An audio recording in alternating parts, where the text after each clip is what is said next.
Welcome back. You're watching Overdrive. The Sunny has been a household name the world over for almost half a century. The car did well in India after its launch in 2011, but after that sales started to dwindle, largely on account of the sales and marketing deal that Nissan had with Hoover in India, which didn't really go very far.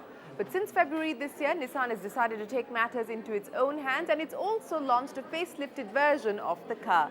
Jamshed went down to the exotic Andaman Islands to bring you his first impressions.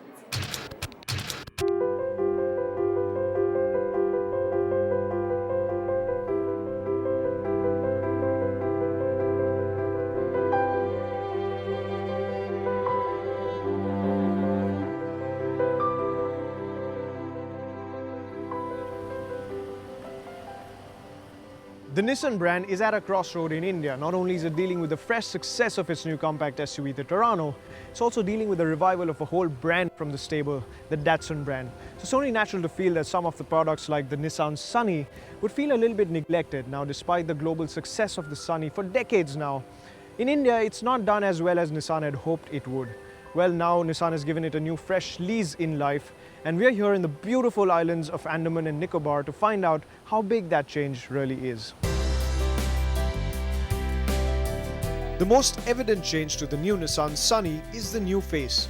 There's a sharper and larger headlamp unit following the boomerang design theme seen on various other Nissan models internationally. The boxy grille mimics the styling seen on the more premium Altima and Tiana sedans. There's an abundance of chrome which adds a bit of elegance and presence, especially with the contrasting darker shades of paint. The fender design has been cleverly integrated into the new bumper and headlamp. The side profile isn't all that new, with the only additions being the new Y-shaped alloy wheels that look unique. The rear end has a few modifications to the bumper and some chrome garnishing, but the taillight unit remains the same. On the insides too, the new Sunny gets its fair share of changes. So you have the center console, which is now finished in piano black, much like in the new Micra. You still have the circular climate control unit, much like, well, you're used to seeing in Nissan cars nowadays. You have a new, slightly modified gear shift knob.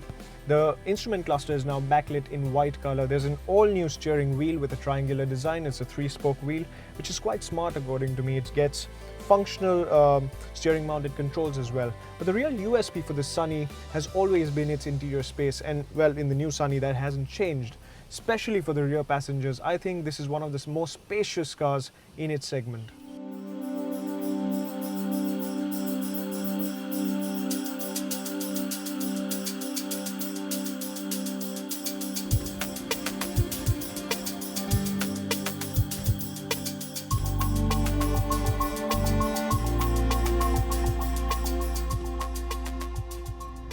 Right, in terms of the powertrain options, not a lot has changed. So you still have the same HR15 petrol engine and the diesel K9K motor on offer just as before.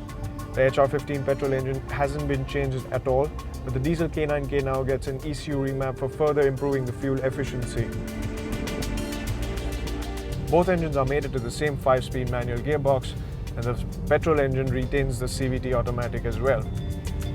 Now, if you intend to drive this car on your own, I'd suggest you go in for the petrol engine with the manual gearbox. This petrol engine is nice and peppy.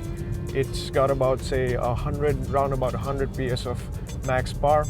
And well, the manual gearbox specifically because the CVT, although is more efficient than the manual option, but the CVT isn't as fun to drive.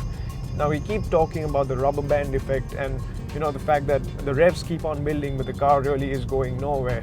Well, that continues to be the problem with the CVT petrol.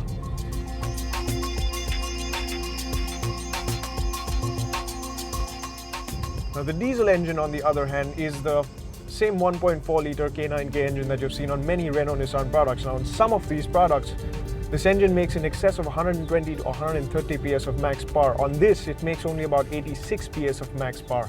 And now with this ECU tweak, it's further inclined towards efficiency. Now, this power might not seem inadequate as such, but you load up the car and find yourself a slope, and you're going to find yourself wanting just a little bit more power.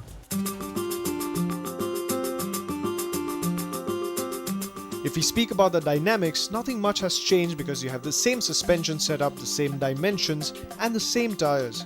Now, one thing we must absolutely give credit to Nissan for is that they've made safety a priority by offering ABS, EBD and a driver airbag as standard across all variants.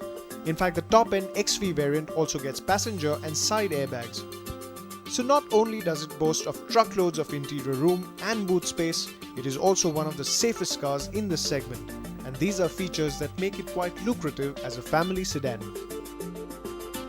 The Nissan Sunny has always been a very unique offering to the Indian car market. Now, it was always priced a little bit on the higher side, but what it offered was plenty of interior space, some essential safety features as standard fitment across all its variants, some very nice convenience features as well. So what it's been able to do is carve a niche for itself within its segment. Now there's this other thing that the Sunny brand benefits from, which I personally feel that Nissan India has failed to capitalize on, is heritage. Now, the Sunny, since its launch in 1966, has been a very strong foot soldier for the Nissan brand across the world. I think this is something that the Nissan India has failed to, get across to the Indian customers.